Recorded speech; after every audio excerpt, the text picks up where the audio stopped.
And we are officially live, ladies and gentlemen, on YouTube, Facebook, Twitter. Maybe you call it X now, but I am always going to refer to it as Twitter. We're going to let some people file in right here. And before we get the podcast started, we got to refer to our great sponsor, Bet Online. Bet Online is the world's most trusted betting platform and your number one source for everything football. Bet Online has every stat, every matchup, and even live odds and spreads to bet on during the games. Think you know your stuff? Get in on our $200,000 mega contest and pick 5 games against the spread every week for your chance at weekly prizes and a share of 200K. Share of 200K. When the game's over, head on over to our online casino and get in on a game of blackjack or poker or unwind with one of our over 150 slot games out there. Head to the website today and get in on the action. Bet online. The game starts here.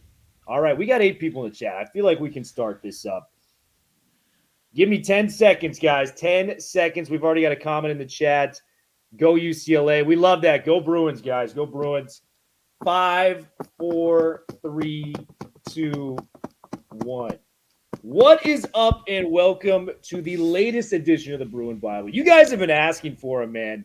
It's about time we got him on. It's week 5 of the college football season, and we still have not gotten him on yet this year. Wayne Cook has graced us with his presence today. We are so grateful and excited to have him on the show.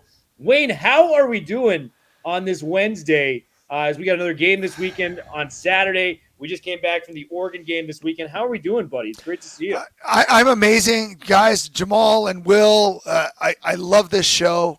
I always appreciate coming on. You all know that as Bruins, we're all a little torn right now because the season's in it's kind of going the wrong direction. But we're all still Bruins, and we want to talk about ways that this team can figure it out. And I think if you're paying attention, I'll give you one quick example. If you listen to Kaika Malloy this week, you know these guys are still getting after it. I can tell you personally, and talking to some of the coaches at the game this weekend, there's no quitting these guys.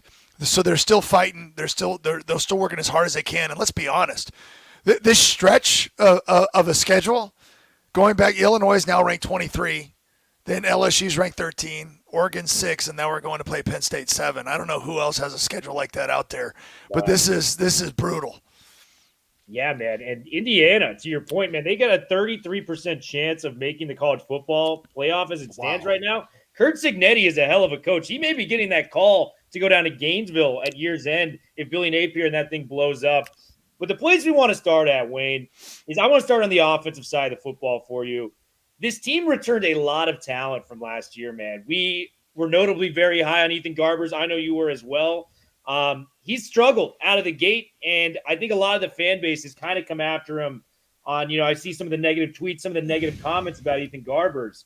But what I would respond back to those critics and the naysayers of Ethan Garbers, how many quarterbacks can succeed right now with a dysfunctional offensive line? I don't think there's any way around it. It's been incredibly dysfunctional through the first 4 weeks of action. A run game, Wayne, that ranks statistically speaking. There's 133 Division I teams, 132nd in all of college football, and a complex new offense with Eric Bieniemy out there. And I think the 2 questions I have for you, Wayne, is 1, what have you made of Ethan Garbers' performance thus far, and how can he improve? And 2, when you were a quarterback back at UCLA, when you had the Skip Hickses in the backfield for you and some of these guys, how did the run game make your job easier as a quarterback, leading the offense and leading them down the field?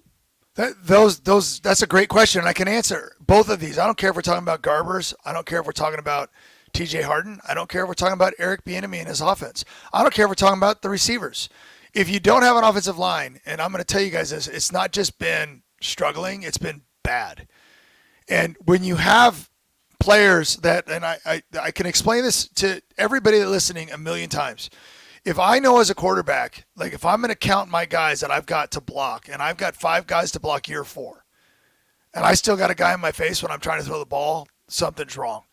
When my tackles are taking pass sets that are in my pocket, I've watched a ton of football. You can't back up 3 steps and be where the quarterback's standing when you engage. You can't do that. And it's happened over and over and over again. We had a play in last week's game where both of our tackles actually backed into our quarterback who was trying to stand in a pocket that he should have had.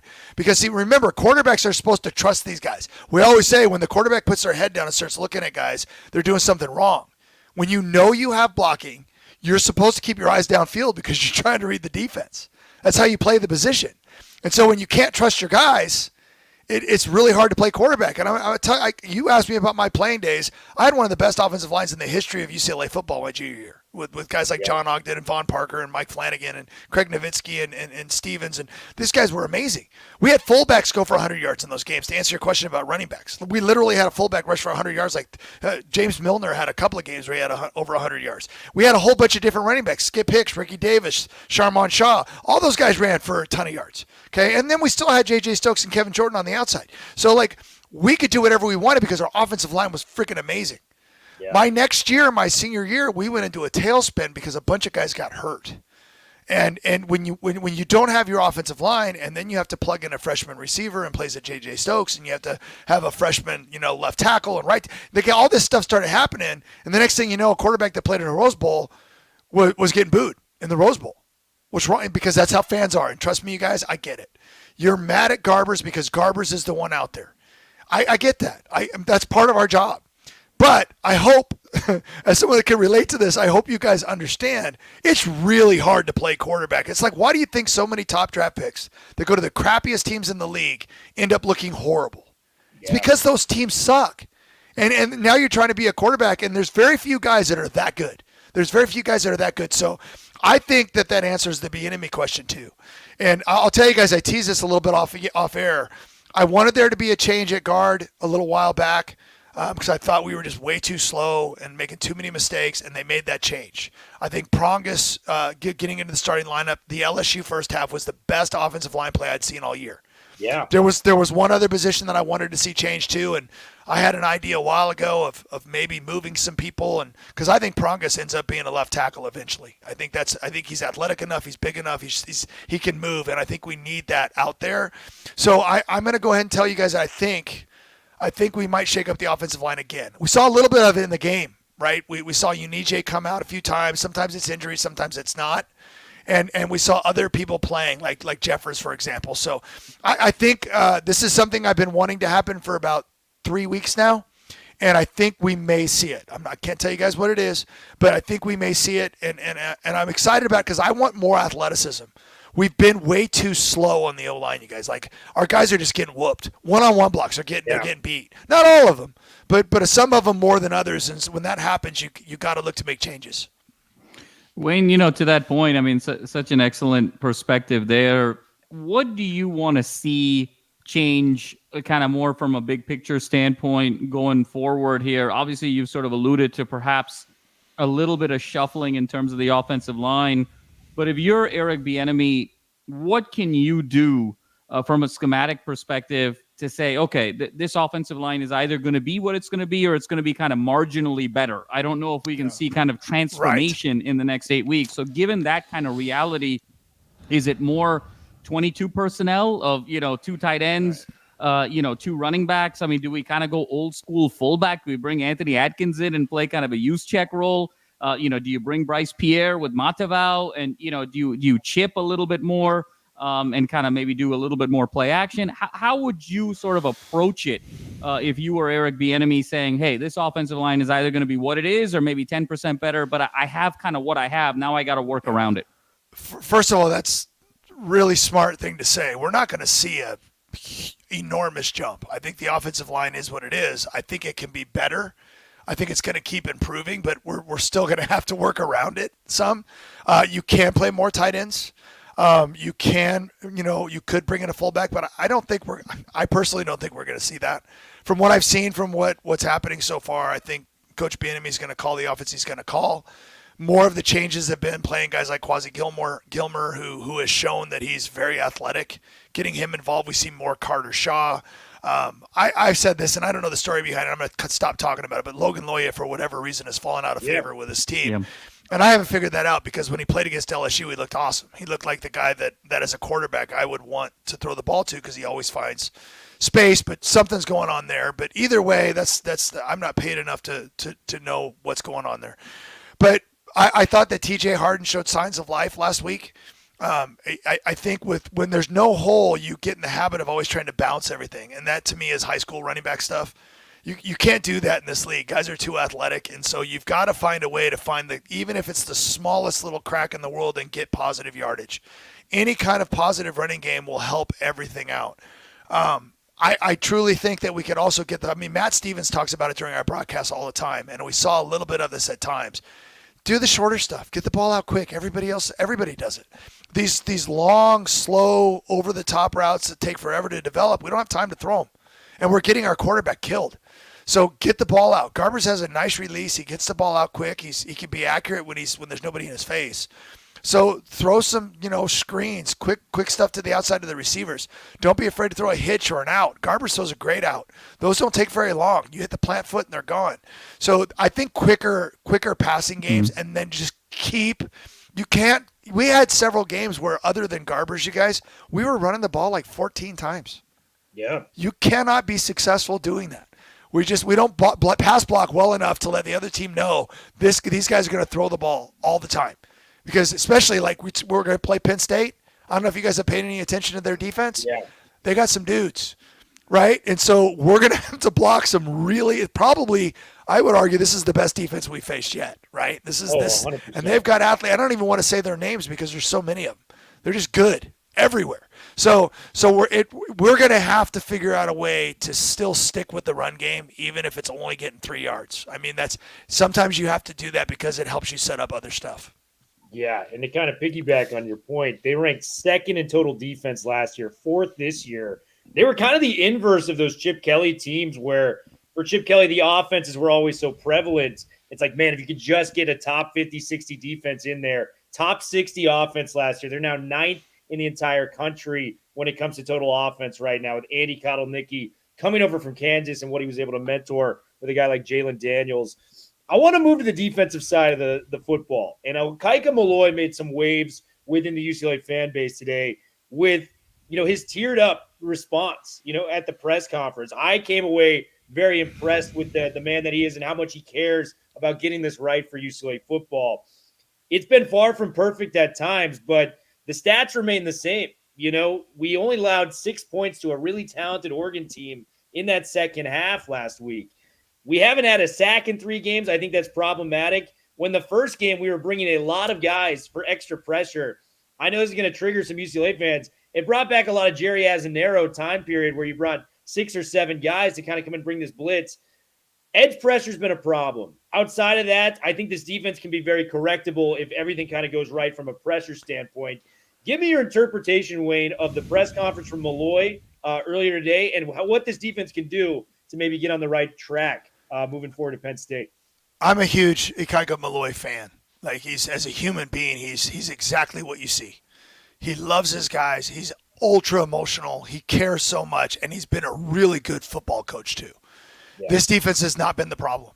I think we've pointed it. Yeah, I get it. He even said it in the press conference. We don't have the guys we had last year off the edge. We just don't. I mean, UCLA hasn't had that kind of talent off the edge in a long time.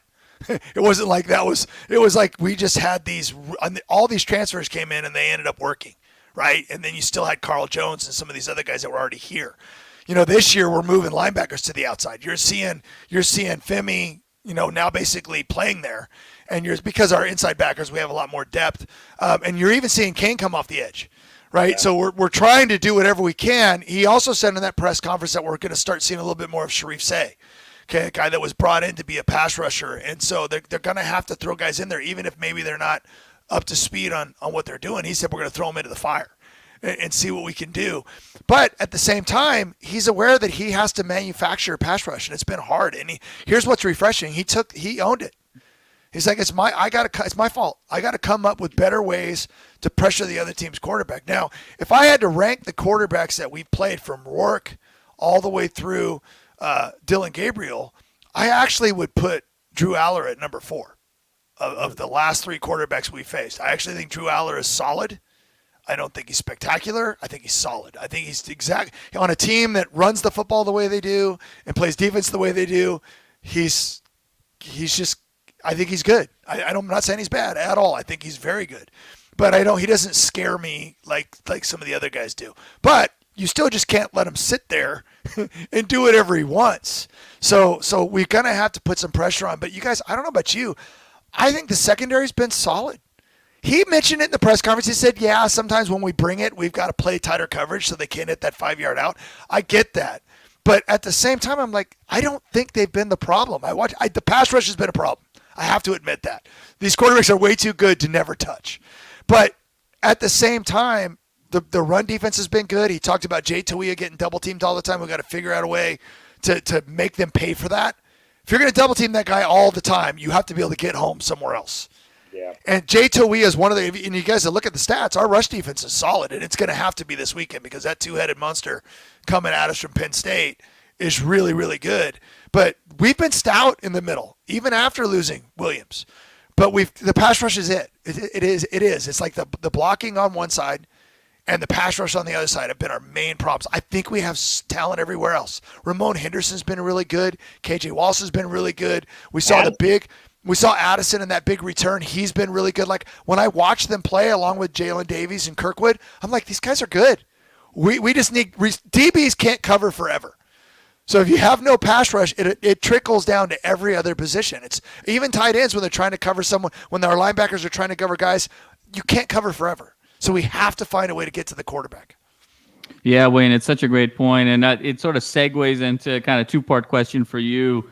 One is, how would you go about manufacturing a pass rush? I know you mentioned, does Malloy need to do kind of some more platoon? Will and I have sort of talked a lot about if you can't beat them with quality, can you beat them with quantity and just stay fresher for a longer period of time? I think the Where's Waldo gentleman of 2024 UCLA football is Collins Achempong. We were so excited about him just as a physical specimen in the spring and the fall, and the fact that he hasn't really emerged yet. Is there anything that you're seeing there, kind of question one, to kind of get him more on the field?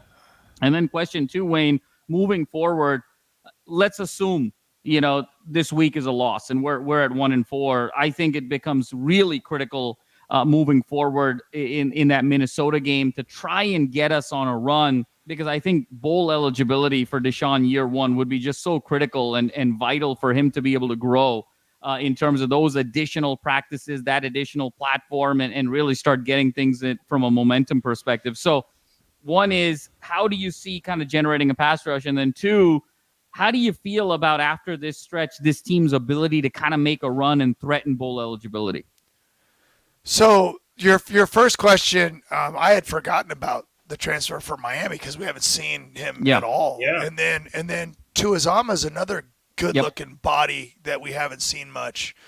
And I don't have the answers to that because, I mean, if you're in practice every day and you're not showing enough there to get on the field, then you're not. And again, that's I don't really have an answer other than at times, if we trust our DBs, and sometimes I think you take the risk of giving up big plays, but do you bring corners? Do you bring safeties? Do you do some other things to at least make the quarterback think?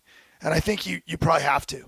I think you bring that corner blitz and you play man on it and hope your guys can cover one-on-one for when they run their side adjust. But maybe you get home. And then they have to start thinking about stuff like that. So there are ways to manufacture pass rush, trying other people. I've said this forever. Practice sometimes. There's always the player, and I don't care who, any of the people we just mentioned, that when you put them on the field, they're different. I've been around guys like that for a long time. Just for whatever reason, they get on the field. It's like, wow, we don't see this in practice. What happened to this person? And they're just gamers. So, it's just been, to you guys, watching this pass rush has been so frustrating because I literally see all of our guys standing up with no leverage, and they're just getting manhandled. And the quarterback's literally, go back all the way to the Indiana game, right? The quarterback's just standing back there like going, who am I going to throw to? And they almost hit every third down they tried. It was just like, it was like we were good, and then 3rd and 5, 3rd and 6, every freaking time, and we couldn't get home. And then as a coach, you're going, do we drop back in coverage? Do we bring people? It's always that mix. And believe it or not, what's been really sad is no matter what they do, they've been wrong. Because when we bring people, we're still not getting home. Right. And when we drop back in coverage, we can't get home with the 3 or 4 we're rushing, and then there's just too much time. So I don't have the answers. I'd be making, million or two a year if I had those answers.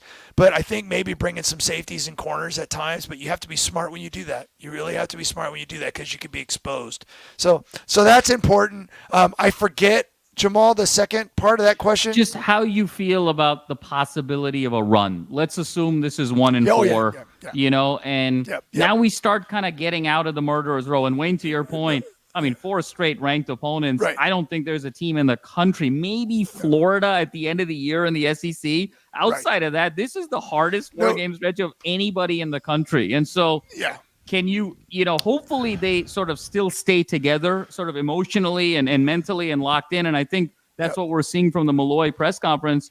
But what do you think is kind of the likelihood of a run moving forward there? We got some winnable games that we, Minnesota, Iowa, Fresno State. I mean, there's some games there that we could maybe go on a run. How do you think about the back end now? So first of all, thank you for reminding me. I'm getting older. I love that question because I had the same thought. I even wrote it down. I'm like, how do we get 6? How do we get 6? And after this week, even though the odds makers are probably going to make us underdogs on a lot of these, which by the way is dumb to say that for the rest of the year because things might change, right? Maybe we have a couple of good games now. People are like, okay, maybe they're not that bad. Maybe those other teams are playoff teams. We might have just played 3, playoff teams in a row. We might, and we might be going into 4. I mean, that's nuts. And so 2 top 10 teams in a row if you count Oregon. So to me, it was and I asked Deshaun Foster about this on Bruin Insider this week. I asked about the attrition because, I always have told people if you play in a Power 5 conference, you play 9 conference games. And you have that part of your schedule where it's usually only 2. Maybe, you have a rough stretch, but it's not this. I can't even remember a time when we've had a stretch like this, to be honest with you, especially since we thought it was going to be 3. But now we know what Cignetti's done with Indiana and how good they are. I mean, I'm telling you guys, that Surratt, that receiver, is freaking good. That guy, I watched him before that game, and I went, this guy is amazing. He's one of the best receivers in the country. And then I watched Rourke, and I went, oh my gosh, this guy's amazing. And then I'm watching the way they're just really good and they're really well coached. So they're going to keep winning. They're going to keep winning. They're a good team. But anyway, it's getting through that healthy.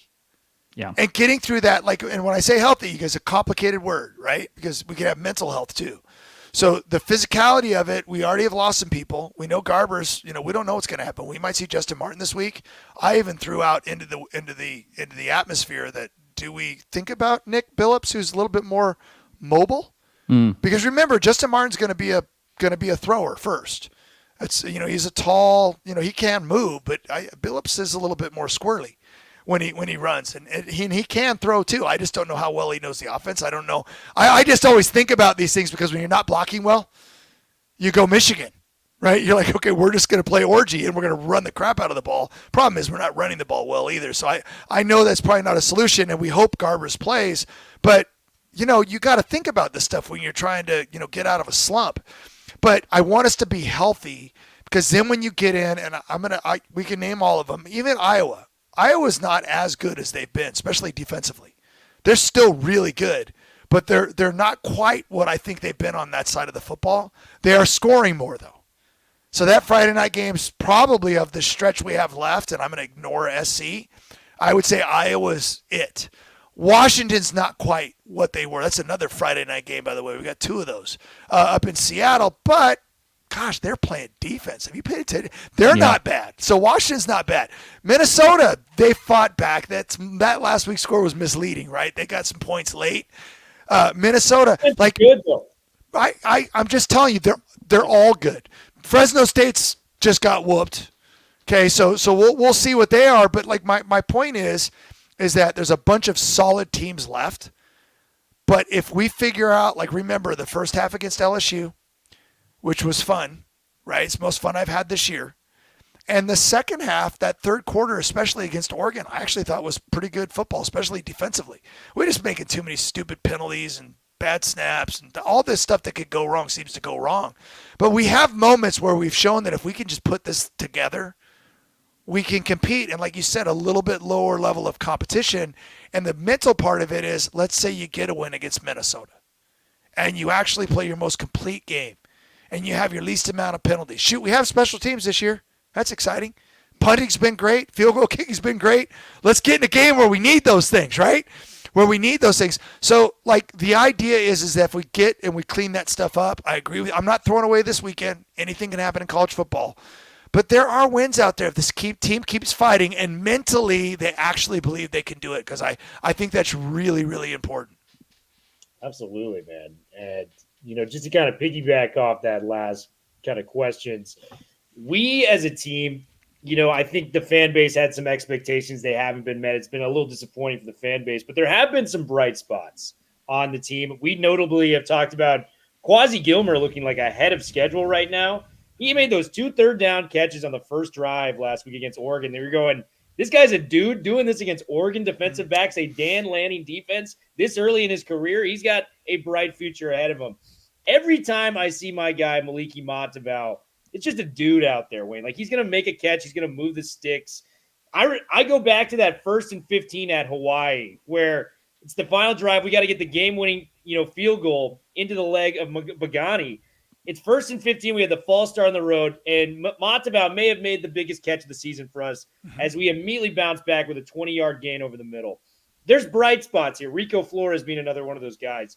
Who are some of the players that have stood out to you that you're impressed with? I know you just doted on the special teams. And what players need to step up if we are able to reach bowl eligibility by the end of the year, Wayne?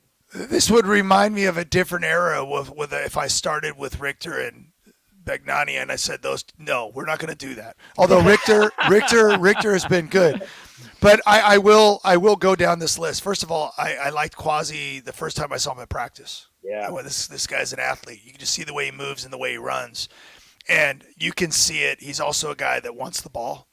The problem with, and it goes back to the offensive line play again, is that Matavao, who I also love as a player, should be getting more. He should be getting more. Quasi should be getting more. Pay attention to Carter Shaw. Yeah, I'm telling you guys, he's getting on the field because he's rangy. He's that long arm, tall body, but man, he can move. He can literally, and once he kind of grows into his, he was skinnier last year. He's put on some weight. I think he's got promise. I like those 2 young guys getting thrust into action because I believe in competition. And I know when you have a young guy, I don't care if you're J-Mike, I don't care if you're any of these players that are I've always been out there, you've got to keep fighting for your job. You got to keep fighting for playing time because these young guys are going to want to come in and play. And they're getting more and more action. And I think that's awesome.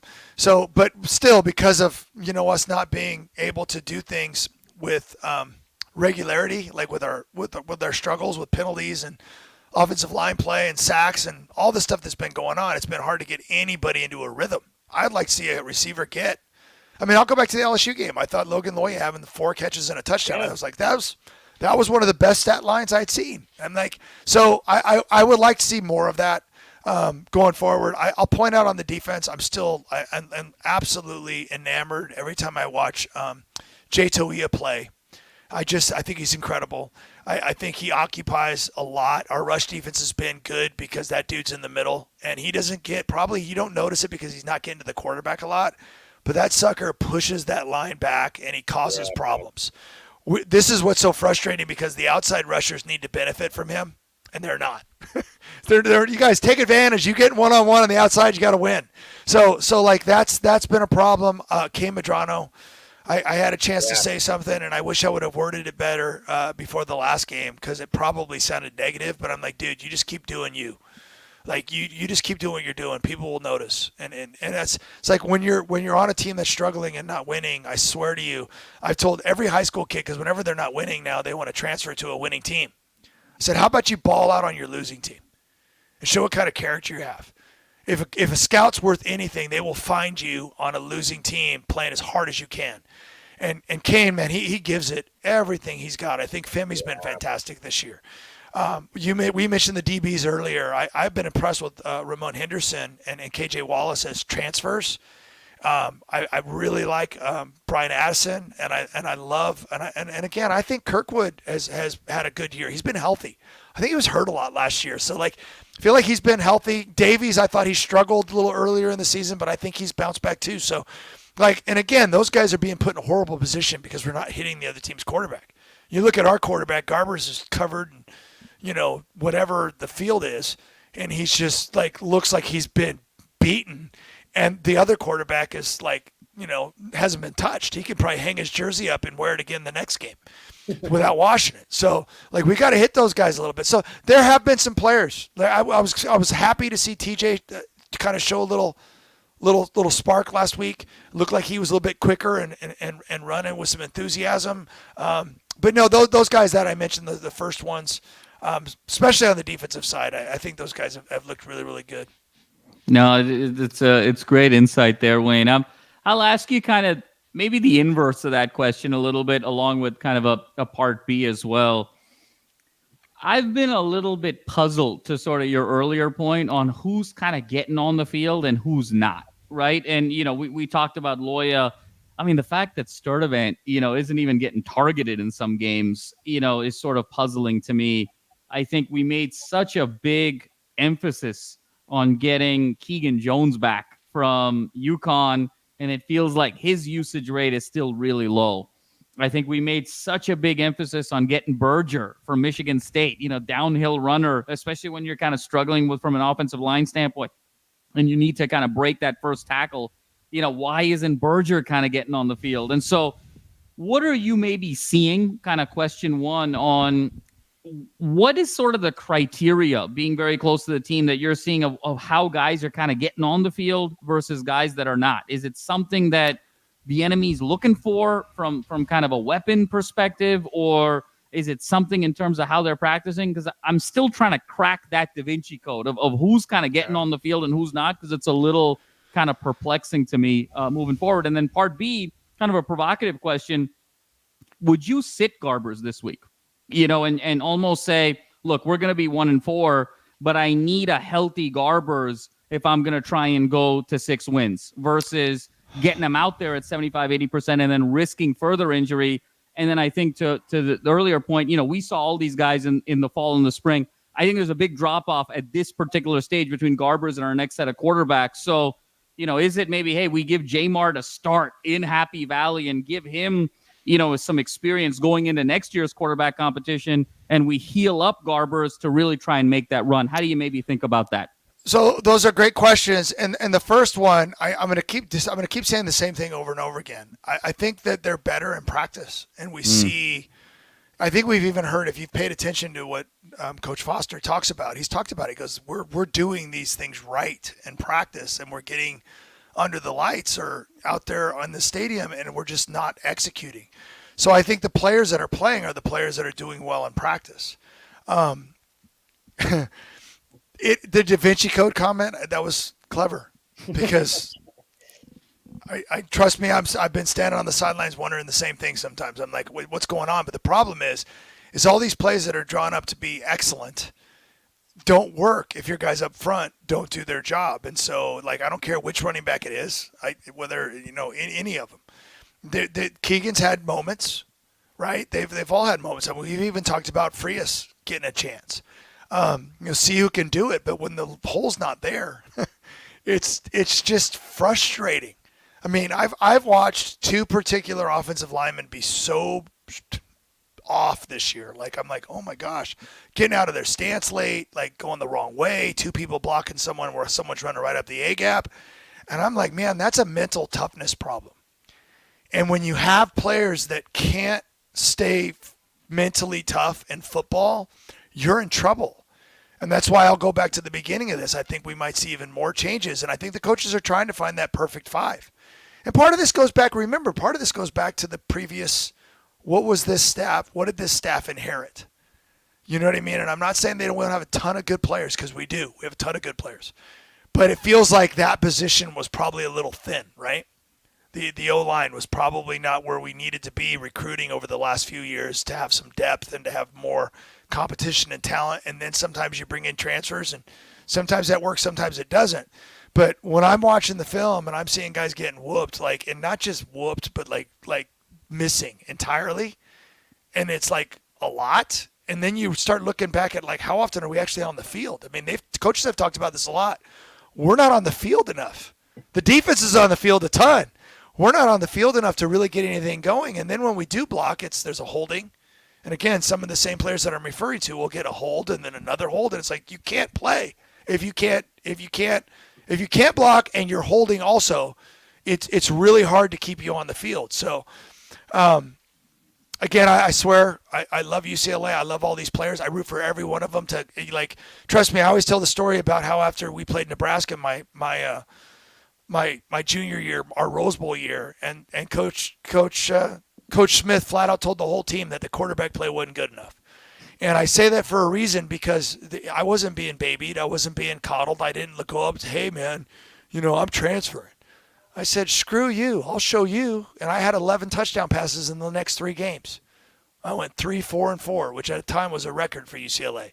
So I responded. So if you're going to get called out, frickin' respond. Don't go talking to your parents or start thinking about transfer. Play better. And I think that's the whole idea about being a competitor is that, and trust me, guys, I had gone through much worse than losing to Nebraska by 1 point, which, by the way, that team played in for the national championship that year. I had gone through losing streaks at UCLA, and it hurts. And trust me, I've been booed at the Rose Bowl. I know how it all feels. But as athletes, we're taught from when we're little kids, you can't let that stuff get to you. You have to be mentally tough.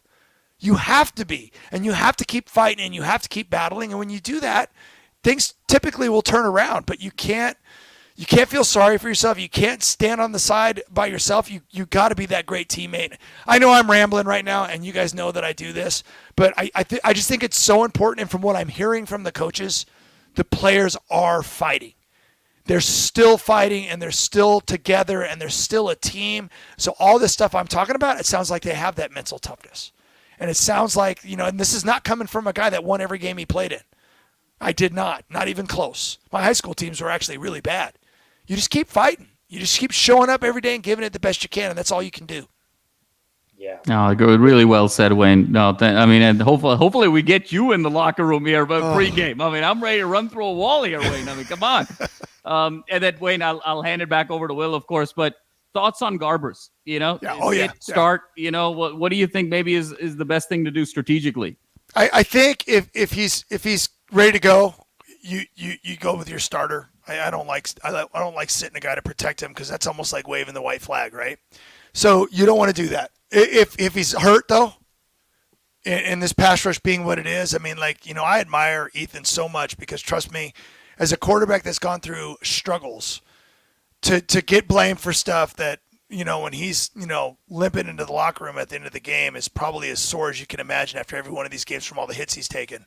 To be honest with you, he's been asked to run a lot too. And, I feel for him. I don't think we're really seeing what he could be if we had, more time for him to throw the ball. So I feel bad for him. But I will say this, though. If he is not capable of being able to be mobile in this game, again, you guys have seen Penn State play, correct? Yes. that number 11, it's always number 11, right? That number 11 going all the way back to like LeVar Arrington, right? Exactly. Going all the way back. That number 11 is coming, and it's Carter, right? So he is really good, but he's not the only one. I watched the Illinois game, and they actually stymied him a little bit. But they got other people coming from every direction, and they don't have their names on the back of the jersey. They're just a bunch of black uniforms coming right at you. And if you can't move a little bit, because that's a strength, in my opinion, it's one of the things Garbers does well. He can throw it, but he can also move around a little bit and be effective with his legs. If he's really limited, then I think about it.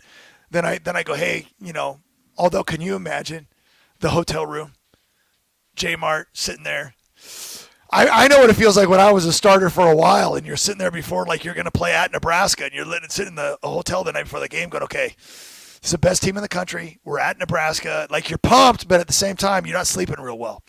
I hope for Justin Martin, if it is his time, man, I swear to you, the nerves are real.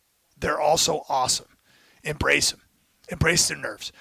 When you come into that game, I don't care how many butterflies you have, that first hit you take, it all goes away, and then you just play your football game, and you do your best. And that's all you can do, and what a cool opportunity. I'm hopeful Garbers is fine because I think we need him. But if it's Justin Martin or anybody else, just give it what you got. This is what you grow up dreaming about, right? You've seen Penn. I mean, I'm watching Penn State, Illinois, and I'm watching that whiteout crowd, and I'm just going, how cool would it be to play there? I mean, it would be so much fun. These guys get a chance to do that. They get to be in this environment in one of the best stadiums in America, so embrace it.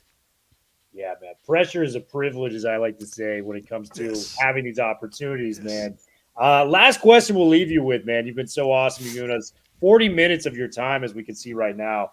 If UCLA is to have a shot in this game, what do they need to do to give themselves a position to, be in this ball game and maybe, if lightning strikes in Happy Valley, have a shot to win this ball game? Well, I mean, I would hope that Garbs is okay. Because I do think, his experience, and I agree with you. One of you guys said it earlier. There has been a gap. I'm not saying that, but again, I also pointed out that you never know what you're going to see until some of these guys get out there. And it can't just be like a series late in a game. It's got to be like real game time. And then you might find out, oh my gosh, this guy's way better than we thought they were. Some guys are like that. So hopefully if that happens, that happens. If there is more changes to happen on the O-line, because I swear to you, just the Prongas change really mattered. Like, it really mattered. Like, that change, putting him in at guard, changed that LSU first half. It was way better. Like, and then this change that we might see or might not see, the next wave that might come may help even more. I don't know. I really don't know. We'll have to wait and see. That'll be huge. On the other side of the ball, when you look at the two running backs, 10 and 13, Singleton and Allen. Yep. I mean, this is a run. This is a run game. They're going to want to run the football. And if you remember the second half of the LSU game, we were pretty good, but then they started pushing us around a little bit. We got tired, and that run game kind of took over. This is a much better running team than that. From what I've seen, I feel like Penn State's probably better than LSU. I think that they always have linemen that can block. I just watched a thing on Singleton bench pressing, kind of like not bench pressing, but squatting like Saquon. He can't do quite as much as Saquon, but he did, like, they gave this stupid number, and he did, and then like, oh, and by the way, he did it 5 times.